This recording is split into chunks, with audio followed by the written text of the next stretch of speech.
হে hello everyone. তো already তোমাদের সাথে আমি স্কুল পিকনিক ডায়েরিজে পার্ট 1 শেয়ার করে দিয়েছি, আর হিয়ার ইজ দ্য পার্ট 2। তো স্কিপ না করে প্লিজ দেখতে থাকো। আর তোমরা দেখছো আমার channel the light of life. যারা নতুন এসছো থ্যাংক ইউ আর most welcome to my channel. আর তোমরা দেখছো আমার channel the light of life. Please যারা সাবস্ক্রাইব করোনি সাবস্ক্রাইব করে দিও। তো সকালে পৌঁছেই টিফিনে খেয়ে নিয়েছিলাম লুচি আর ফুলকপি আলুর তরকারি। তারপরেই সবাইকে একটা করে কমলালেবু দেওয়া হয়েছিল। তারপর সবাই মিলে বেরিয়ে পড়েছিলাম একটু ঘুরতে।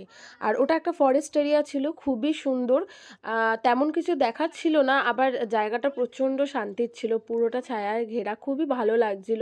ফার্স্ট টাইম এটা আমি ভিজিট করিনি, এটা আমার থার্ড টাইম ছিল।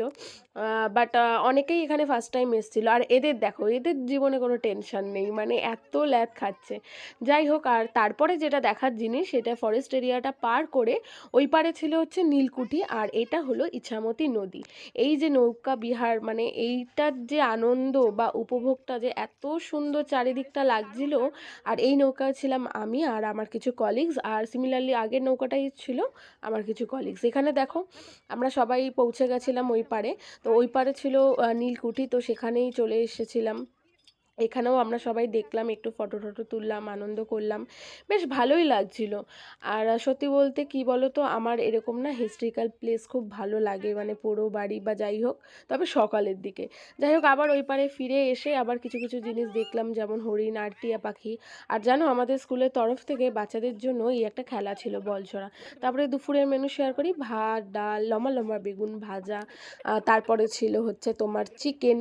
ভাত আমি একবারই নিয়েছিলাম, কিন্তু কারণ আমার শরীরটা তো খুব একটা ভালো থাকে না, বেশি রিচ খেলে যদি প্রবলেম হয়। যাই হোক, তারপর পড়ে গেছিলো পাতে চিকেন কষা। খুব ভালো হয়েছিল রান্নাবান্না, ও সরি মাছও ছিল, দারুণ হয়েছিল সব রান্না। আর আমি প্রচণ্ড লেবু খাই, সব কিছুতেই লেবু লেবু বেশি দিয়ে খাচ্ছিলাম। যাই হোক, শেষ পাতে ছিল হচ্ছে তোমার চাটনি আর পাঁপড় ছিল। খাওয়া দাওয়া থেকে শুরু করে সবই অ্যারেঞ্জমেন্টস খুব ভালো হয়েছে। তারপর আর কি খেয়ে দিয়ে বাড়ি ফিরে এলাম। খুব ভালো কেটেছিল সময়টা। টাটা।